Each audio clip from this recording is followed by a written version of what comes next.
time for your weekly dose of movie news, reviews, and the occasional rumor. Here's your host, Todd Vandenberg, Lee Vowell, and Rob Steele. This is Cinema Savants. And coming up in this week's show, Mulan, eating lots of moolah. He-Man and his missing relatives, and DC Comics trying to get some street cred back, and boy did they need it since it took, a whopping 6 days for the Avengers to pass Justice League. That's sad, kind of, on the part of Justice League. Anyway, Lee's back with us this week. You saw the Avengers finally, Lee. I did. It was pretty good. Oh, I'm sorry. You saw stuff. the Avengers and showed up. That's what I meant to say. Showed up to both. Yeah. Yes. Yeah, I saw the Avengers. It was all right.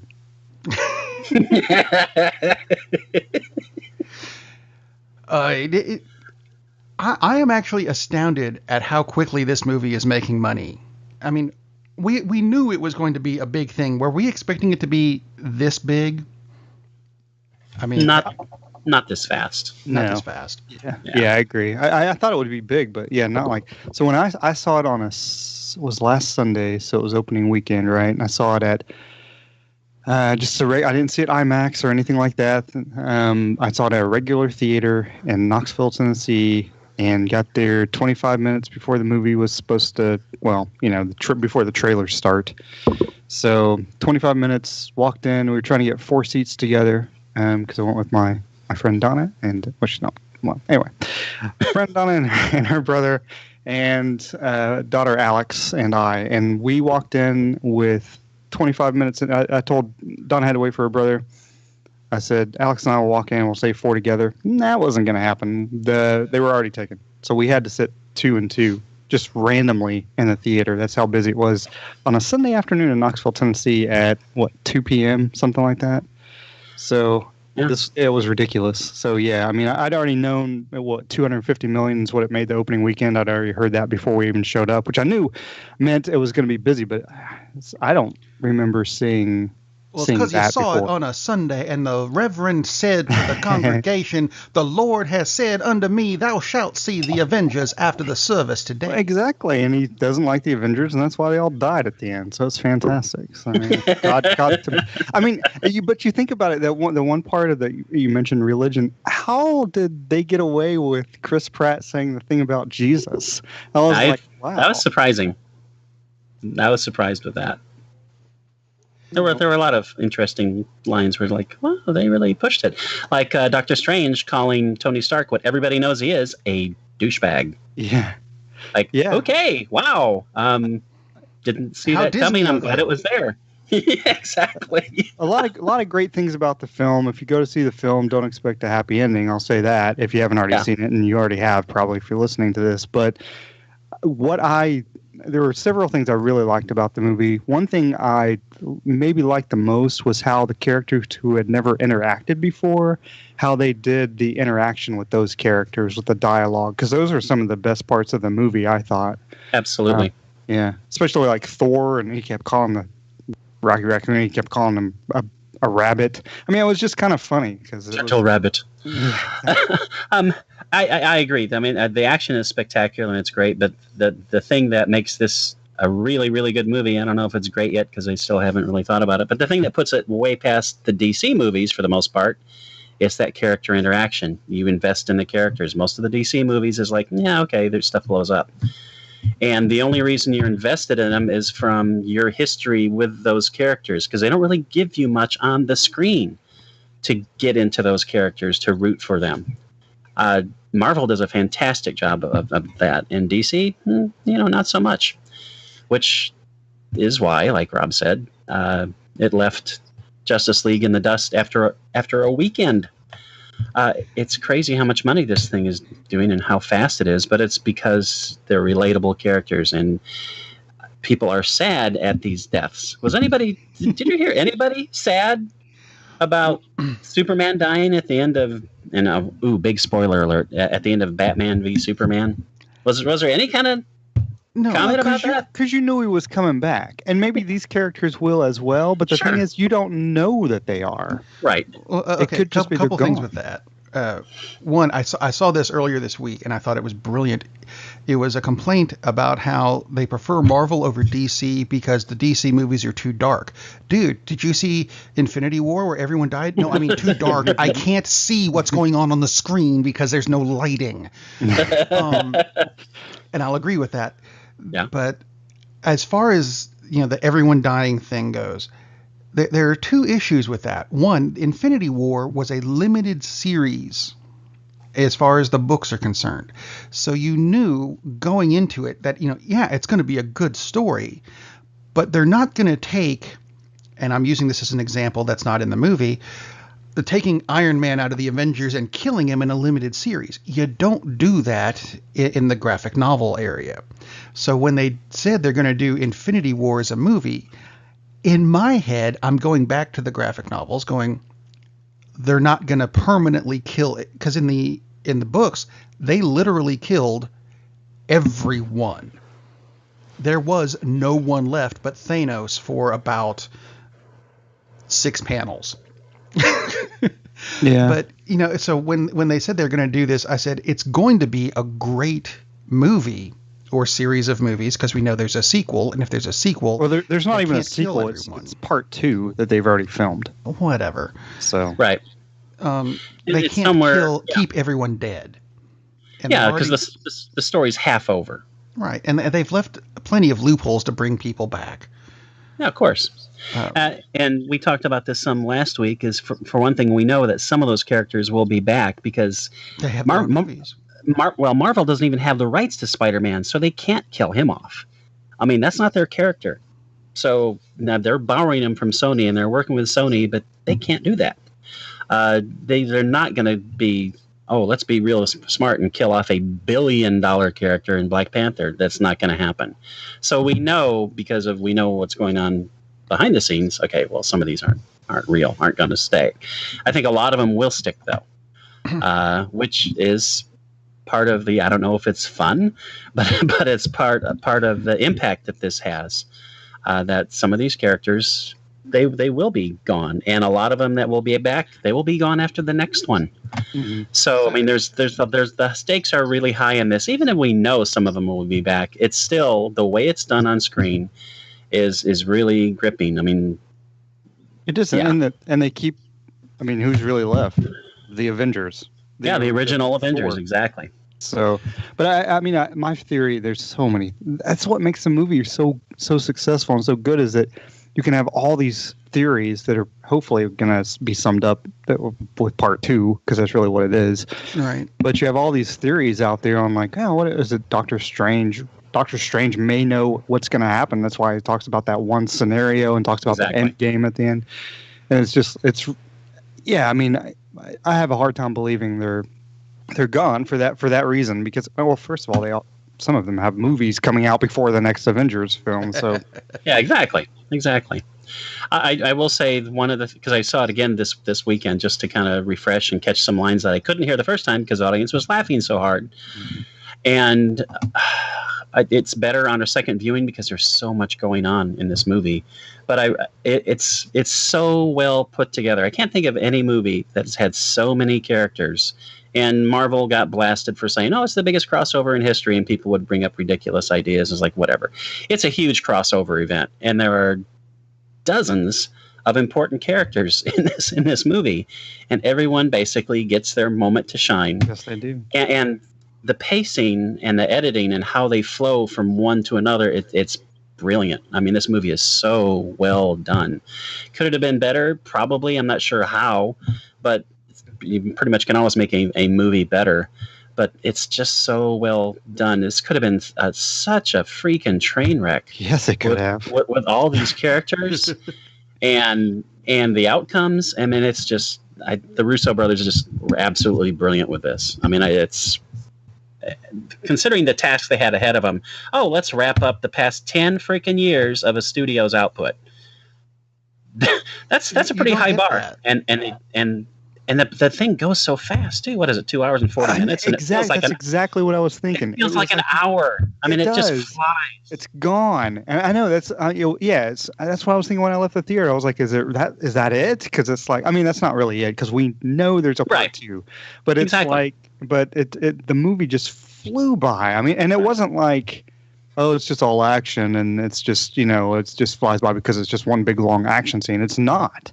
But it is. Yeah, I mean, and you hit on it perfectly. Every character has some moment or two in that film that really, like, this is their, I mean, Chris Pratt is he is Star-Lord. I mean, it is, they don't change character. And when, that battle scene that ends up unfortunately becoming moot because of Thanos comes back anyway. But when Thor, I mean, people cheered when Thor came back, and it was my God, badass.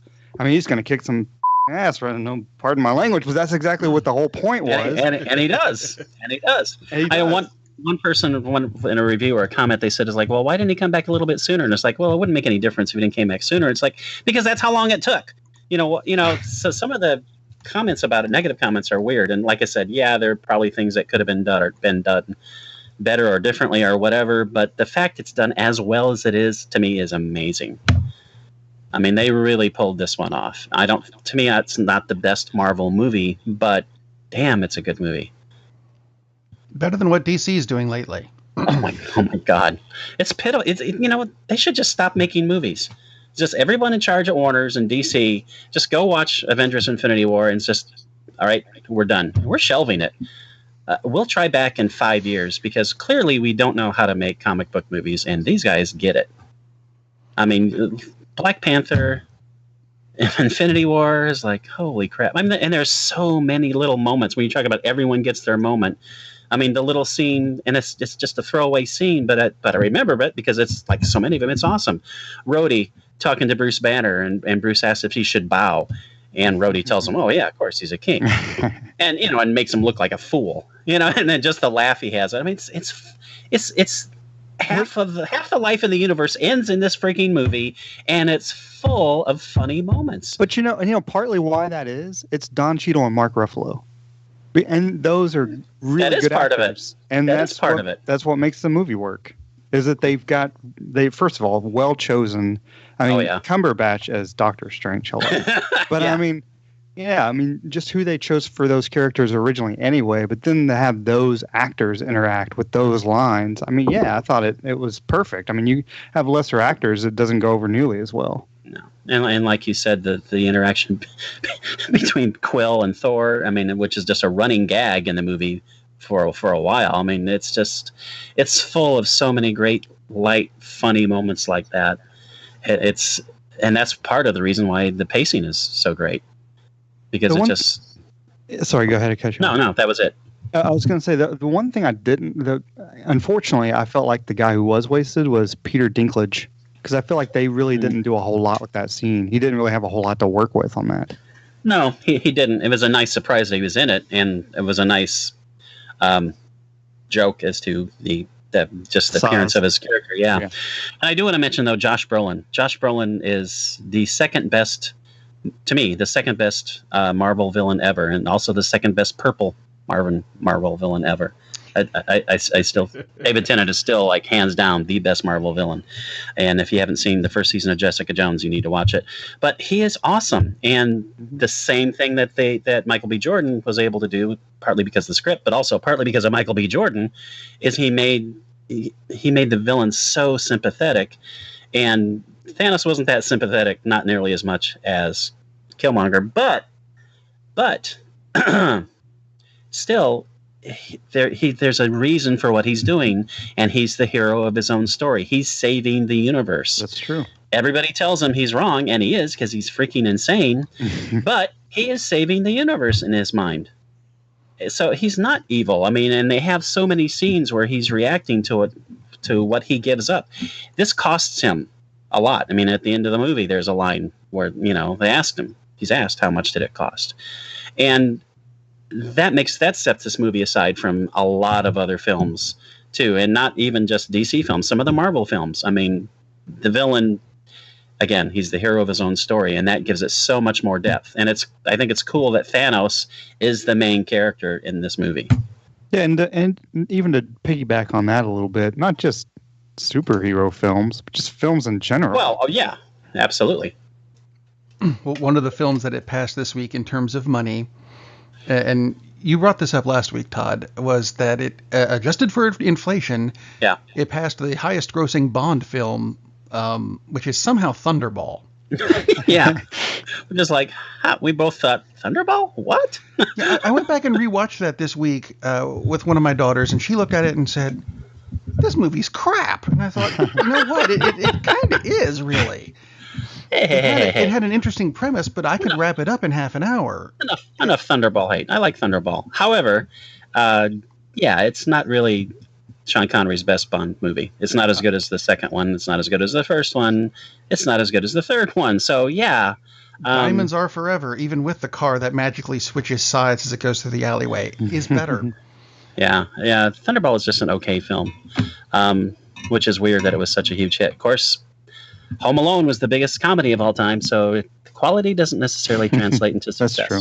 It's a great trivia question, though. What's the highest grossing adjusted for inflation Bond film ever?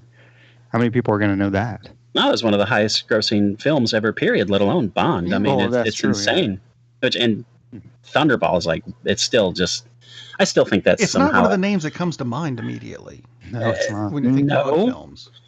No, it's like, I don't know, 10th. It's like, yeah, that's still, I still think there's that's a 24 of them. For me, it would come in 23. I thought you were going to say 25. Anyway. Anyway, back to the Marvel stuff. Black Widow is supposedly getting her movie finally. Woo! Ooh, And guess who'll be back then? Not necessarily, because they could do a prequel, obviously. Right. Yeah, they've said there's going to be prequel elements to it. Mm-hmm. But they're really wanting to get the director right on this, apparently, because Marvel has allegedly interviewed over 60 directors. Well, they need to get it right, because people I don't know have been... how many they normally interview, but that's overkill, isn't it? I don't know. People have been screaming for this movie since she first showed up, and it's about time. So they need to get it right. Yeah, I mean, if we're hiring for a position where I work, we may interview 15, but if we're spending $300 million on a movie, I mean, 60 sounds relevant. We want to get it right, and I get that. Yeah. That's, wow. And they went with M. Night Shyamalan, as it turns out. So, and the twist is, she's a man. Or Tarantino. Maybe that's a teaser for later in the show. Oh, that would be fun. Both of them together, they're co-directing. Star Trek movie, and then it does Black Widow. That would be fun. Tarantino would probably be like, dude, you have no talent. Let's just let me, use your name, but let me roll with this. That would actually be pretty cool if Tarantino did a superhero film. It turns out the blood is really an alien. Wait.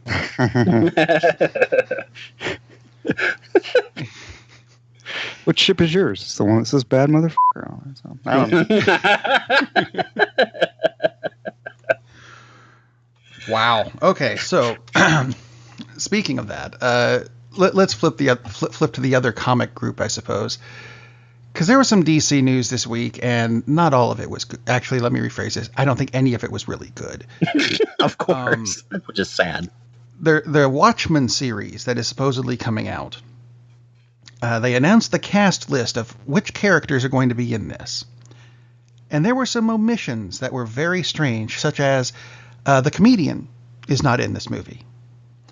Dr. Manhattan and Rorschach are not in it, which made everyone go, okay, who the hell is in it? I was going to say.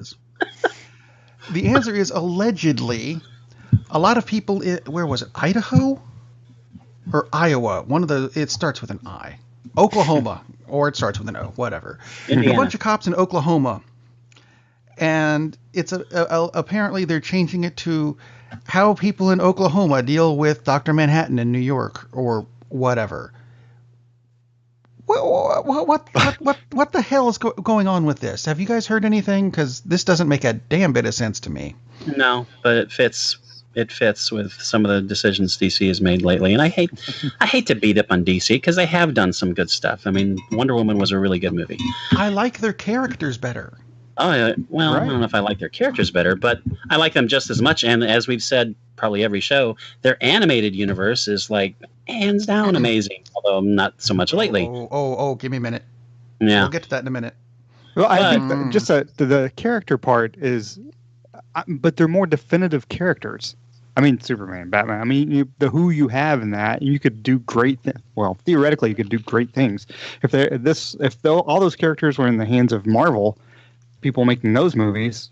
I mean, hello, oh my God, be talking about great films. Yeah, I mean, and there have been great films of those characters in the past, of course. So hopefully they will get back to that.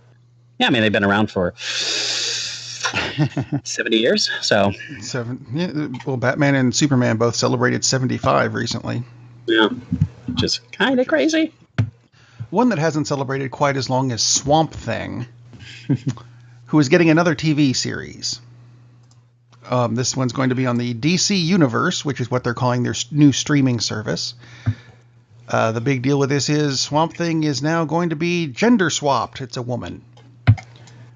And I can't bring myself to care in the slightest about this because I never liked the character to begin with. Yeah, me either, actually. I do like that Tilda Swinton is the lead in it, but no, I'm just kidding. You may not be kidding. I don't know. Which we case, haven't gotten there yet. Which case, how can you tell if it's gender swapped? Not Tilda Swinton, exactly. But just the way she plays roles. So Swamp Thing, the crying game. That's what. I would definitely watch that. Yeah, Swamp Thing is like, that's interesting, but not one of my favorites. I would rather see a Solomon Grundy series. That would be fun. How about this then? A sequel series to Gotham. And boy, I don't like the idea of Gotham just because it's in the Bat universe without Batman. Right.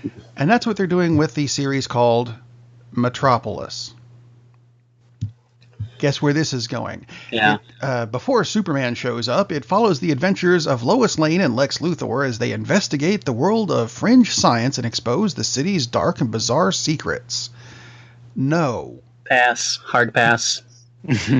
I've watched about an episode and a half of Gotham and was so. Did it have Fish Mooney in it? My expectations were fulfilled. It sucked.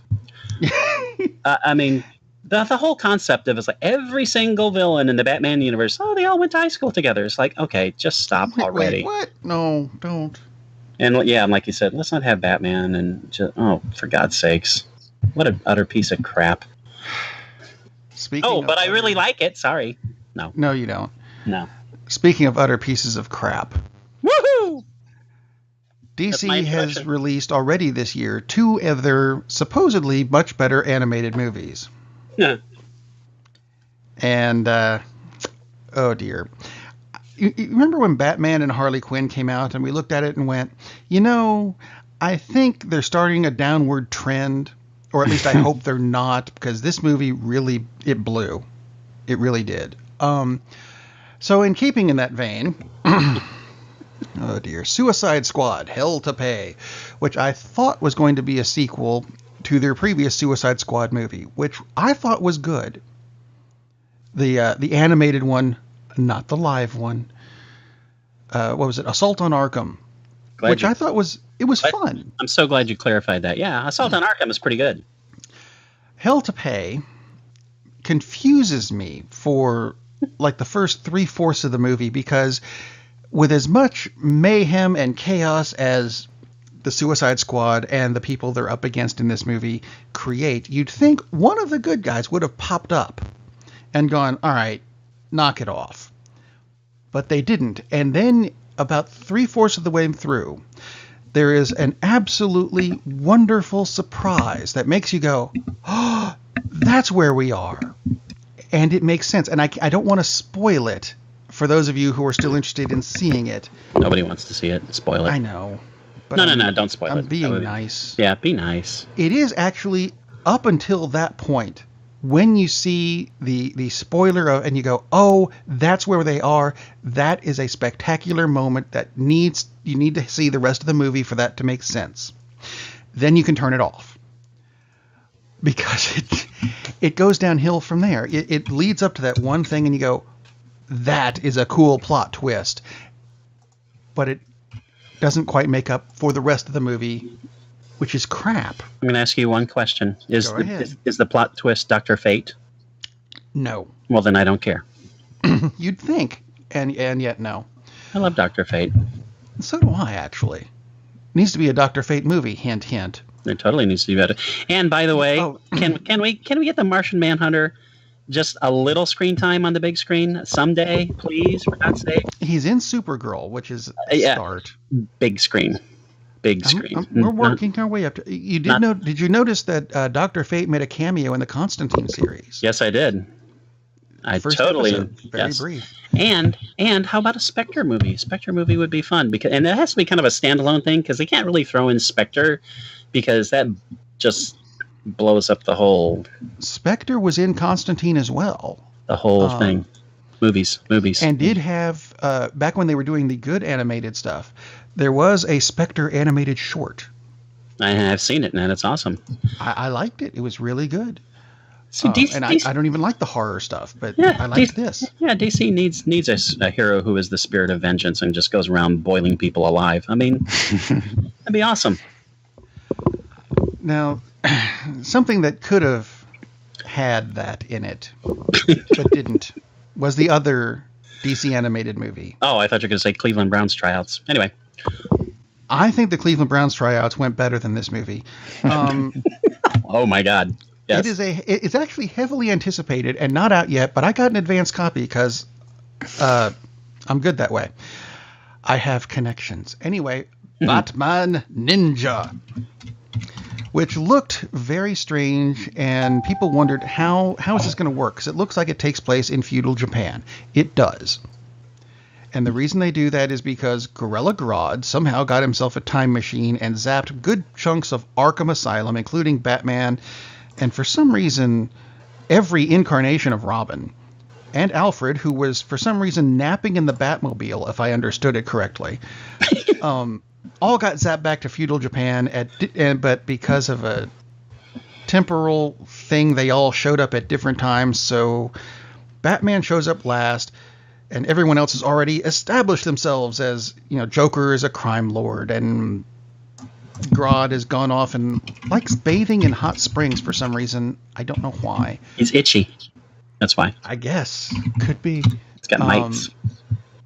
The Batmobile does make it back in the high-tech Batmobile in feudal Japan. I'm sorry, what? Really? That's interesting. It doesn't last long. Somehow. It gets beaten up by arrows. The whole thing, and my daughter will back me up because she watched this with me because she wanted to see this, and we both decided that the animation and art in it that we normally like with the DC animated movies is not there. Oh, that's fun. This looks like a cutscene from a video game. Ooh. That is an hour and a half long. Fun. Wow. Yeah. We kept pushing buttons on the remote, hoping to get back to the game, and it just didn't happen. The story's not spectacular. The art and animation is questionable. And seriously, for DC, I'm hoping they get back on track, because this, it doesn't work. It's wrong. It needs to be fixed. I don't like it. Yeah, that is sad, because they have done a lot of great movies. I mean, I've watched Flashpoint Paradox probably 6 or 7 times, seriously. Yeah. Justice League New Frontier, same thing. I mean, they've done some awesome animated movies, which we've said, guys, you've got a script, just put that on the big screen and you're done. But for whatever reason, they don't do that. Yeah, it's a kind of a disturbing trend. I mean, the Killing Joke had a lot of problems. Of course, that story has a lot of problems, but they made it worse. Well, yeah. By introducing, let's have Batman and Batgirl hook up. Seriously. Not really. There was implications that happened in the later episodes of the animated series. Yeah, but implications and... There's implications, and then there's that one scene on the rooftop. Yeah, there's implications and there's booty calls. And it's like, that's not really cool. No. Speaking of booty calls and not really cool, the Film Academy this week, American Academy of, the Academy of Motion Picture Arts and Sciences, this is a subject change completely, has voted to expel Bill Cosby and Roman Polanski. unsurprising in the slightest. But what threw me off, because the Bill Cosby thing came up this week. He's guilty. He's going to prison. Did you see what the actual charge was? Because it wasn't rape. Cannot recall what the charge was. Aggravated indecent assault. As opposed to decent assault. That's lawyer speak. Yeah. Seriously. It is lawyer speak, yeah. Yeah. Well, because I don't think he hasn't been convicted of rape, right? So No. Right. So I don't think Just they call it aggravated indecent assault. that. Right. You know what surprised me about the Cosby thing doesn't surprise. He It kind beat of happened her with his pudding fast. That's what it sounds like. What surprised me is the Roman Polanski thing, and not because they expelled him, but it's kind of That it took this long? yeah, because you could have done this how many decades ago? That's like now all of a sudden. Oh, it's important. Polanski has been on the lam for 40 years, ever since fleeing the country while awaiting sentencing for a statutory rape charge in 1978. Yeah, and the pianist came out since then. So I'm not sure.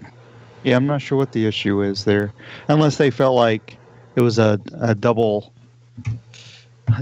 sword where it's like, oh, we've got Cosby, then we have to have Polanski. It just seems kind of If we don't random. get rid of Cosby, people will say it's a black thing. No. Yeah, maybe that's it. And I'm not saying they shouldn't have done it. It's just and obviously it's because of the Me Too movement and everything else. But it's like, holy cow! I mean, they're almost making themselves look stupid for finally addressing the situation. Not that it actually is going to hurt Polanski's pocketbook or anything, obviously, but just really strange. Speaking of Cosby, Harvey Weinstein was in the news this week. A story about him and how he didn't like the idea of Peter Jackson's Lord of the Rings trilogy. He said we could streamline it, make the whole thing into one film, and you know what? If Peter Jackson doesn't want to do it that way, we'll get Quentin Tarantino to direct it. And that they wasted millions of dollars developing it into multiple films, and boy, aren't we glad that New Line Cinema didn't listen to this twit. All right, so how much drinking was going on? A lot. Well, I mean, Tarantino obviously had ties to the Weinsteins. He's clearly was probably throwing stuff out, just it's a scare tactic. But and no offense to Tarantino, I mean, I love Tarantino. The movies turned out the way they should have turned out. It seems to me he's just throwing Tarantino's name out because of the ties he had to Weinstein instead of Tarantino being involved at all. Yeah, it's Tarantino that's awesome director, but there are certain properties that just don't fit. That's one of them. Speaking of not fitting in Tarantino, do you know where he made his television debut? As far as an actor or director? Because he's actor. As far as actor. I do not. On Jackass? No. No. He was a secondary character on an episode of The Golden Girls. I'm not making this up. There's an episode where they end up accidentally hiring like 12 Elvis impersonators, and he's number 3. So he's in. Look it up. It's very, very strange. Anyway, so speaking of the Reservoir Dogs, that was one of his films, wasn't it? It was, yes. His first one. His first one. Yeah. See, it's a segue. That's the honest trailer name for a movie that Todd saw this week. I worked it into the show. I told you, pre-show, I was going to work it in somewhere. You did work it in. Yes, I finally saw Isle of Dogs, which seemed like forever to open in this area, which is weird. And even in Miami, it took forever, which is rather odd. Anyway, Isle of Dogs, the latest film from the centrist director, Wes Anderson. It's a little unusual. Imagine that, a Wes Anderson film being unusual. No, it can't be.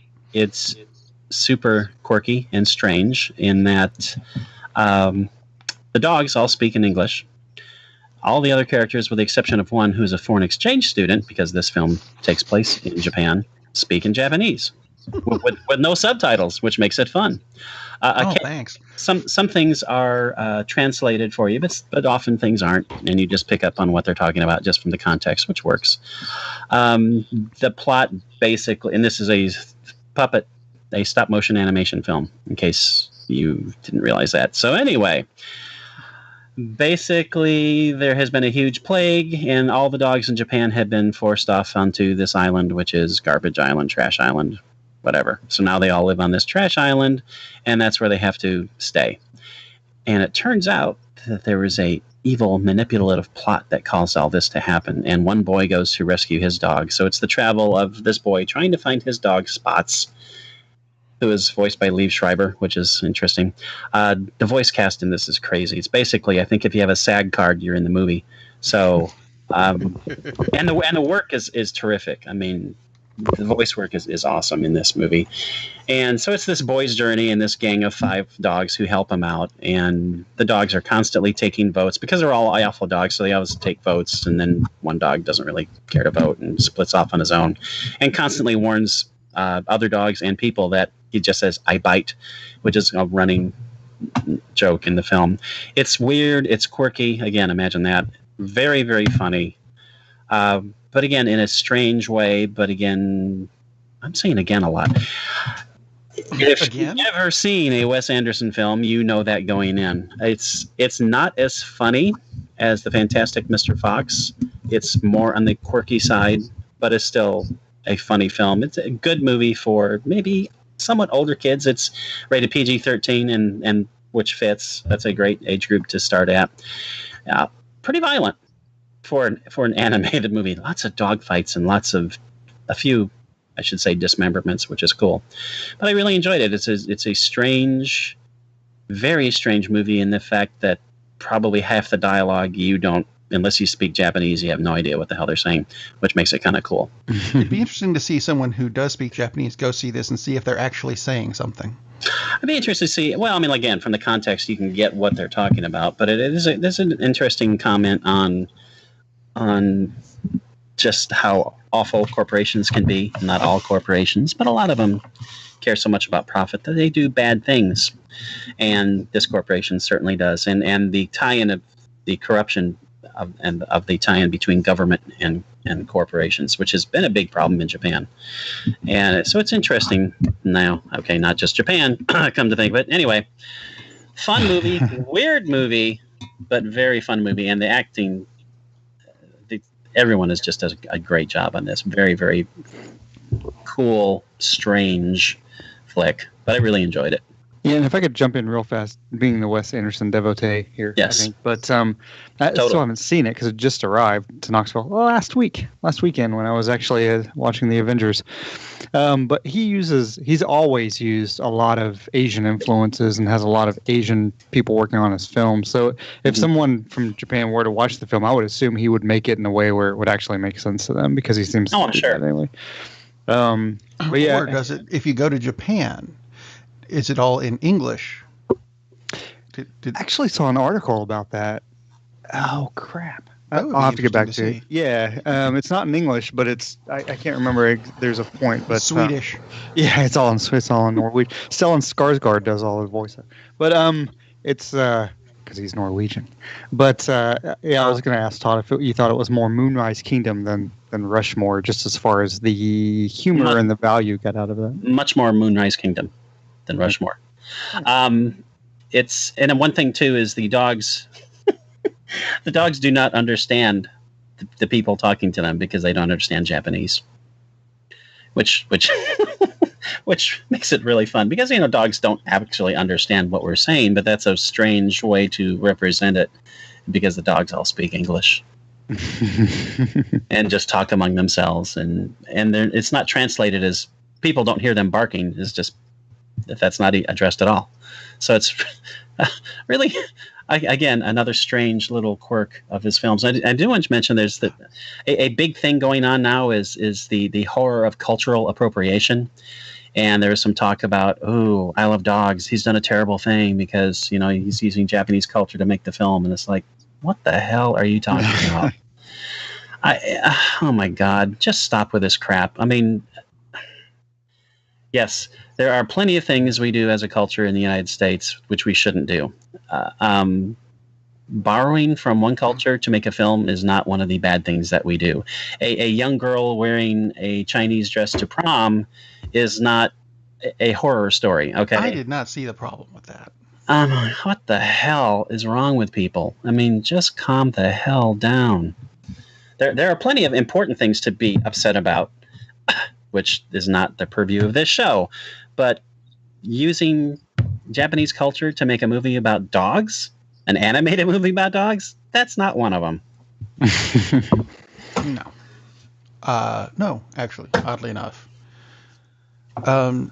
Speaking of a dog of a movie. What? I've lost the guy's name. Kevin. No, Paul Feig. Kevin Bacon. Oh, thought you were talking. Paul Feig. He says he wants to do a sequel to Ghostbusters. Not the original version, the one that just came out and bombed. Well, if they get a good script, I'm all for it. They might try that. They didn't the first time. Why should they? Yeah, well, I mean, that's what I'm saying. It's like, you got a 50-50 shot. It's like, and you already had a bad one, so maybe you'll have a good one this time. Potential, I suppose. It's something else that came out this week that I thought was interesting, and it goes back to a really bad movie and a horrible TV series and some of the most bizarre toys I've ever seen. They're talking about making another He-Man movie, but they've made a plot twist this time that makes it almost interesting. Gender swap. It's She-Man. Wow. It's RuPaul. Oi. RuPaul. No, don't do that. I have the power. No, I guess not. It's another Tilda Swinton doll. Yeah. You can't have enough of those. The concept behind this is that, and I had to dig up these names, which is very strange. King Randor, I had forgotten his name, apparently had 2 kids. Ooh. The first one is Keldor, and he became estranged and wandered off somewhere. So Prince Adam, because that name goes with Keldor and Randor. Adam, yeah, sure. It does. These are my sons, Bill, Steve, and Hayorki. No, that doesn't. Anyway, Adam ends up becoming He-Man, but Keldor, the son who's exiled, becomes Skeletor. So he's actually the rightful heir to the throne. Ooh. I think that makes it a more interesting. Oh, look, we might have a story in this one, kind of thing. That makes it almost interesting enough to care. Almost. And yet. I suppose I should mention this. Because they're also remaking Mulan, which is considerably better than He-Man. They're talking about how much money the live-action Mulan is going to cost, and right now they're looking at a price tag of $290 million. Are they rebuilding China? I mean, I'm not sure. Brick for brick. I'm not sure how that happens. Well, they're not. I don't know. Maybe they're not using CG to make the armies. They're going to hire somebody and have to build armor for every individual person in the soldier for the long shots. I don't know. Can't they just use the stuff they had for Lord of the Rings and... See, that's what I was thinking. It's not like they haven't done this before. That's a lot of money. That's a lot of money. It's a lot of money, yeah. That makes no sense. And it'll never be released in China, so... No. Which, speaking of being released in China, Avengers Infinity War hadn't even hit China. Didn't even arrive in China. I thought, the 11th, I think it comes out. Uh-oh. So more money. Yeah. It's like it's made a few coins, and it hasn't even hit a huge target audience, so... Well, it was never really there yet. That was brilliant. That's another segue. That was brilliant. Thank you. You Were Never Really Here, which is a weird movie title, which is a weird movie, which I saw last night. Stars, I almost said Keanu Reeves. It would be a different movie. Oh, it'd still be great. Stars Joaquin Phoenix as a gentleman who is suffering from PTSD for lots of reasons, mainly his entire life. And he specializes in finding children who have been kidnapped for sex slavery which is kind of an odd line of work, and I'm not sure how you actually get those gigs, but that's what he does, and he's very good at it, and he's very brutal about how he gets these people back. His weapon of choice is a ball-peen hammer, which personally I really, really like, because that was always my go-to thing about hitting people with a ball-peen hammer if I was ever going to be a destructive kind of person, which I'm not. But he's an immensely screwed up person, and which is a good choice to have Joaquin Phoenix play this role, because I'm not saying he is, but he does a very good job of carrying those emotions and thoughts out. He's terrific in this movie. So he's after a young girl who has been kidnapped, and a state senator is the dad, and he gets the gig, and then it turns out, there's a lot more going on than he thought. There's a huge conspiracy. The dad winds up committing suicide.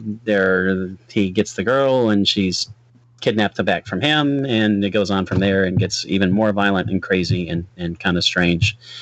It's a thriller character study, and again, Joaquin Phoenix is awesome in this movie. It's not really a happy movie. It's not like it doesn't have a big tragic ending. Spoiler. It has a tragic ending for some people, because some people are dead at the end of it, but it's very violent, and it's kind of a disjointed movie, deliberately, because there are lots of flashbacks, so you got to kind of gradually piece together how Phoenix turned into the person that he is. So you see scenes of, this might be one reason why he's so screwed up. It's from the director who directed We Need to Talk About Kevin. I believe that's Bacon? The title. Not Bacon. Not even Sausage, which is also a strange film, a really good film. Kevin Sausage was a very strange film. But I'll shut up. Definitely, yeah, We Need to Talk About Kevin. Definitely a really good, but kind of a harrowing journey. I mean, this is far more than a dark film. I mean, Warner Brothers would be proud to really release this as a DC Comics movie, because it goes in some really, really dark, scary places. Not the most enjoyable film to watch, but it's really, really well done. And Joaquin Phoenix is awesome in this. He is like off the charts great in this, seriously. And of course, it's really early in the year, but I would not be a bit surprised if he was not nominated for an Oscar for this. He's already won, I believe it was a Cannes Film Festival. He won the Best Actor award for this. So super. Could be too early though. Too early in the year though, right? Hard to tell. Yeah. Typically goes later like on. Picture, yeah. You know? Yeah. Usually the later the release, the better. But every once in a while, something will sneak through that came out early. I mean, like Get Out. I mean, it came out in March and got a lot of notoriety. Did really well. So maybe. Regardless, it's one of those movies that you will want to catch. You know, if you are smart enough to have MoviePass, go ahead and use MoviePass for this movie. Oh boy, really, really good flick. Speaking Not happy. Of MoviePass. Good. Yes. There was news about it this week, but I forgot to put it in my notes. There's news about it every week. Okay, so this week the candy asses are complaining that they're ruining MoviePass. Okay, so this is how they ruined MoviePass. You cannot watch the same film more than once. I didn't think you could anyway. Well, you're not supposed to, and now it's built into the software that you can't. It just won't allow you to select it. Which at first I thought, well, what difference would it make to them? But they're promoting viewership of all movies this way, so the movie industry should really like this, because this is helping smaller films make money. So I think that's a good thing. And it's restricted to one device. Now, before you always had to. You were supposed to show ID. A lot of theaters weren't doing that, but they're supposed to ask for your ID because it's one account and one person is supposed to use it. You're not supposed to hand it off to your BFF and say, oh, here, go use this. The point is one person uses this. So if you're complaining that you don't get to use your $10 a month subscription to give to all of your frickin' cheap-ass friends to go see 30 movies this month, what the hell is wrong with you? All they've done is set in place, basically coded in the restrictions to make you live up to the agreement that you signed when you paid for the damn thing. You don't share the account. You watch one movie one time, and you get to watch 30 movies a month. They haven't done anything except enforce the damn agreement. So all of this, How dare they? all this crap about, oh, MoviePass is terrible. Oh my God. It's like, you're a moron. You're a moron if you think that's bad.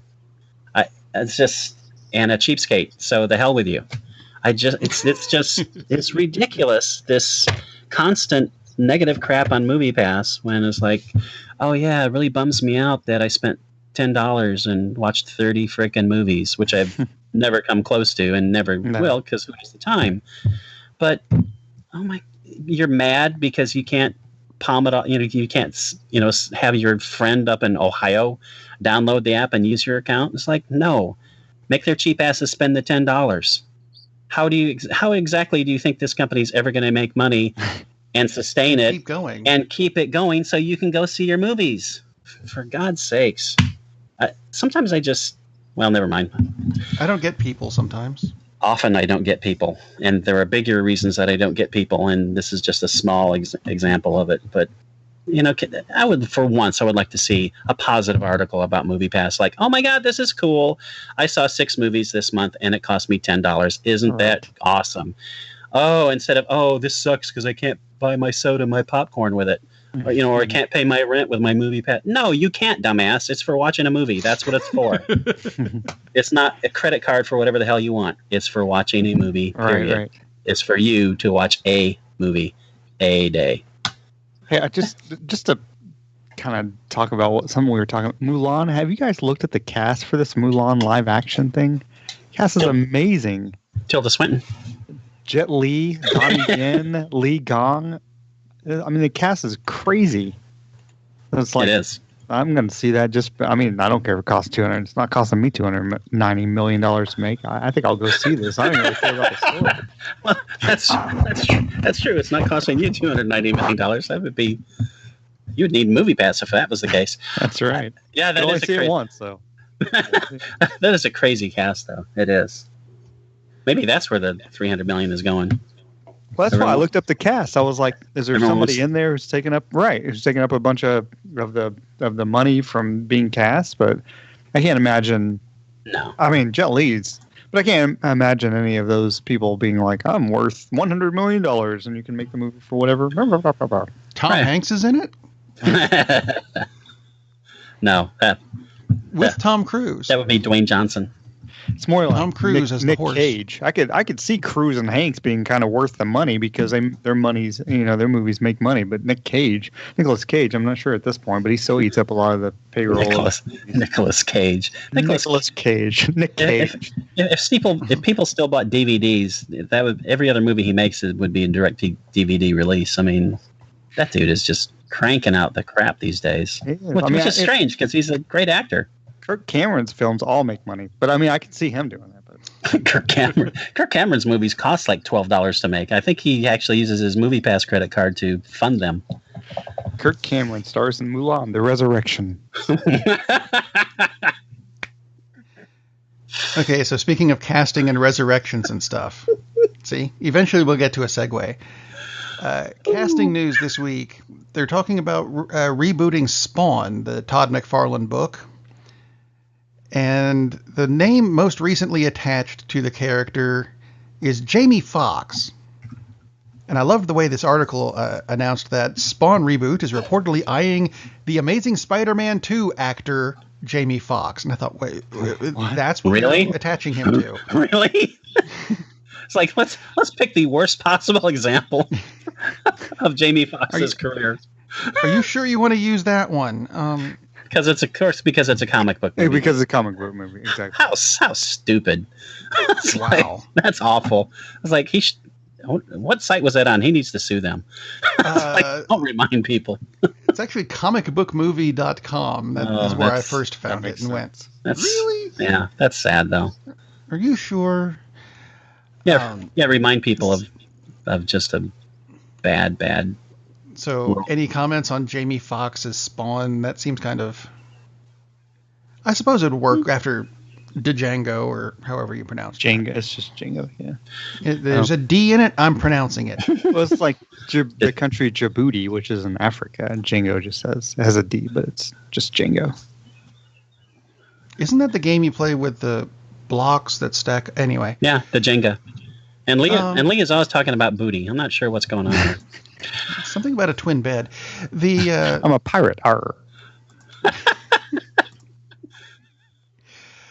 I've brought up the Dora the Explorer live-action movie a few times because I'm curious to see where they're going to go with it, because all my kids were pretty much raised on Dora and Scooby-Doo and Super Friends, but that's not the point. Have you guys ever heard of an actress named Isabella Moner? No, but judging from your silence, I'll go with no. But it sounds like she's in several movies with Stormy Daniels. No. Oi, this is underage, Bill Cosby. Just saying. Apparently she was in Transformers The Last Night, which I think 6 people saw, but we were not any of them. Anyway, she's playing Dora, and she's Hispanic. That's the best I can do at this point. That's pretty good. It's funny, she's from Cleveland, Ohio.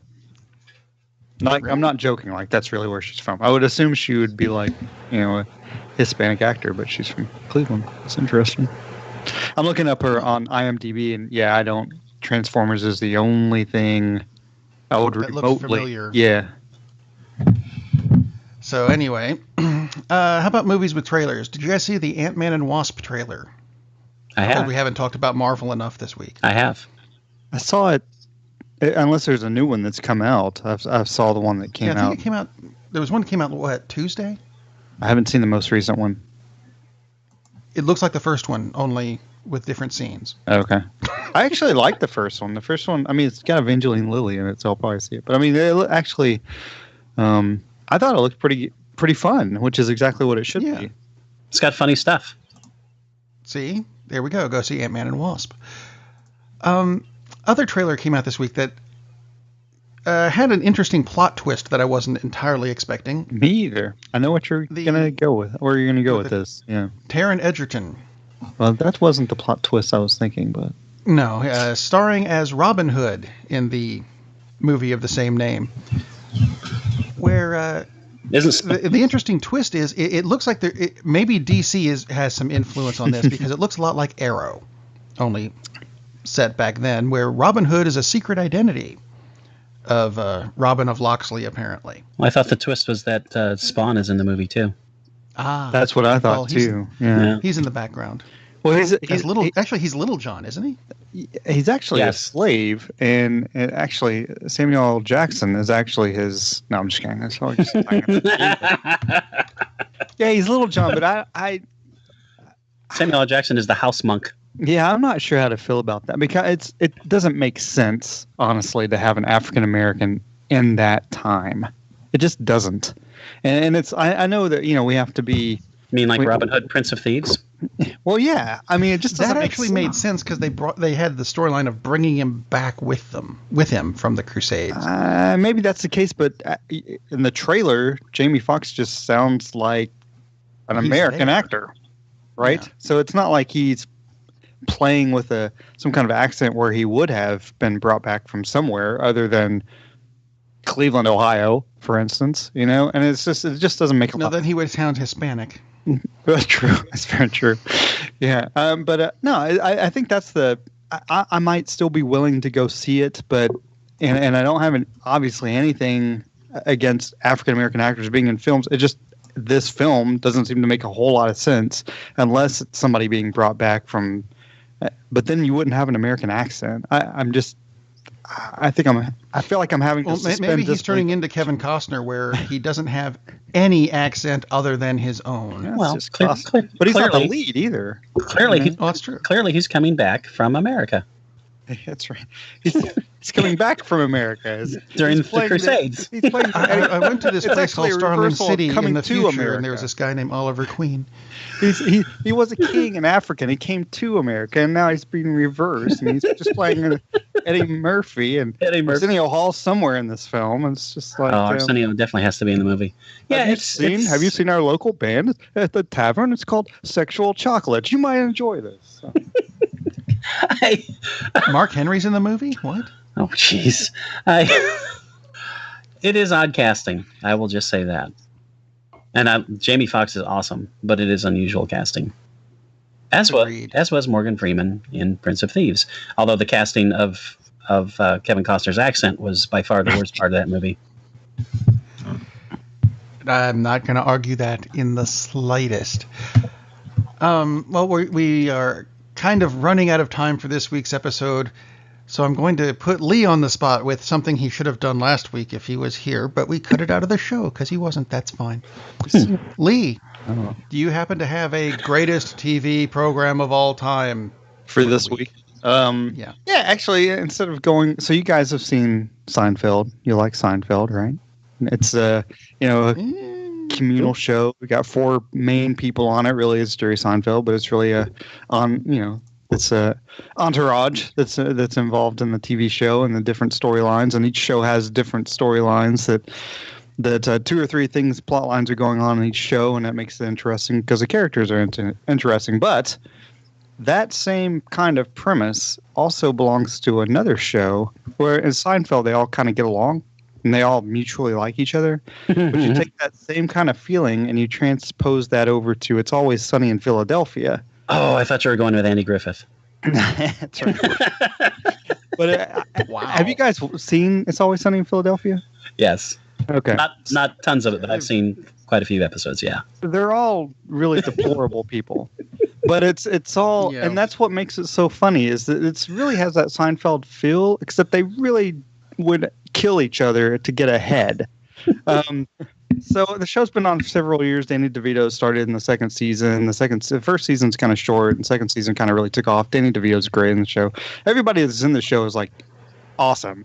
But the one thing that I really like about the show is the different plot lines that happen in each episode that are just become more and more absurd, which I enjoy. But the show, all the actors are somehow, except for one, married to someone else on the show. So you're watching these people on the show, in real life. You're watching these people on the show not like each other, but for instance, Charlie Day's character, Charlie, really likes the waitress. They're actually married in real life, but on the show, she hates his guts. So to me, that kind of plays into it. There's my favorite episode, maybe, where Charlie, everybody knows Charlie Day now. He's been in so many films, right? Yeah. So, but he thinks that hornets, he's trying to knock down this hornet's nest downstairs with this baseball bat that has these nails coming out of it. And he's trying to knock it down, not because he thinks it's a threat, because they run this bar together. Everybody runs this bar. It's not because he thinks it's a threat. He thinks it's because hornets can make honey. So he's trying to knock down the hornet's nest so that he can steal the honey, but he's not really sure how to do it. So what he ends up doing is having this box. He puts the hornet's nest in this box, and he has this tube that he's trying to suck out the hornets with because he thinks that's how they will make honey. So anyway, he gets stung all over his face, of course. And this is just one plot line among many on this show.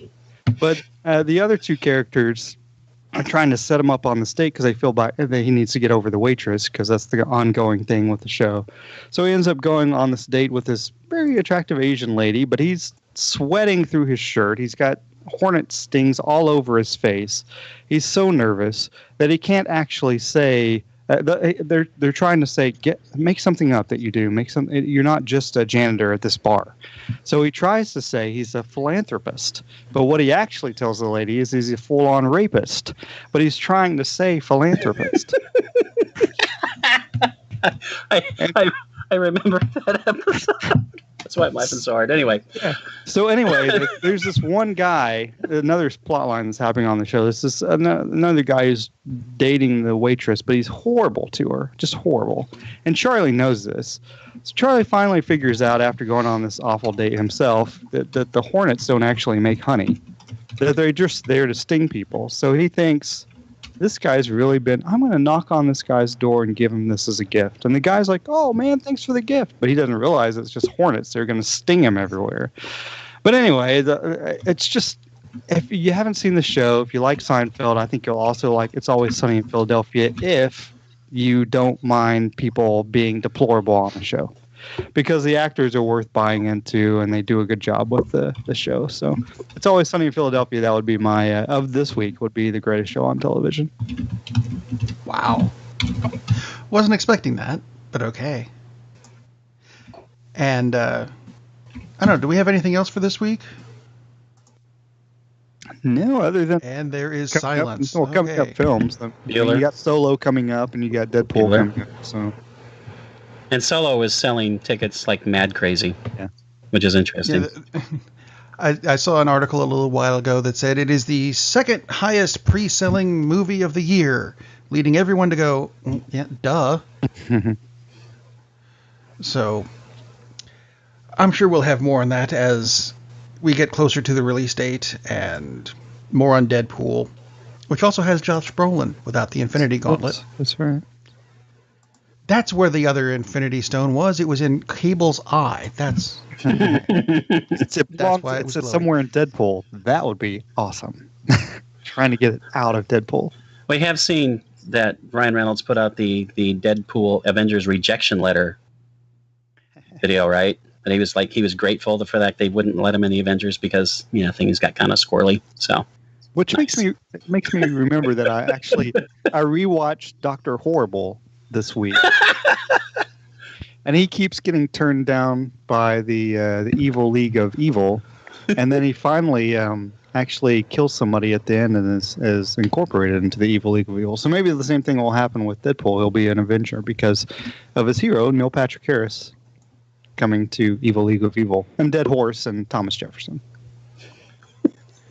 It's all true.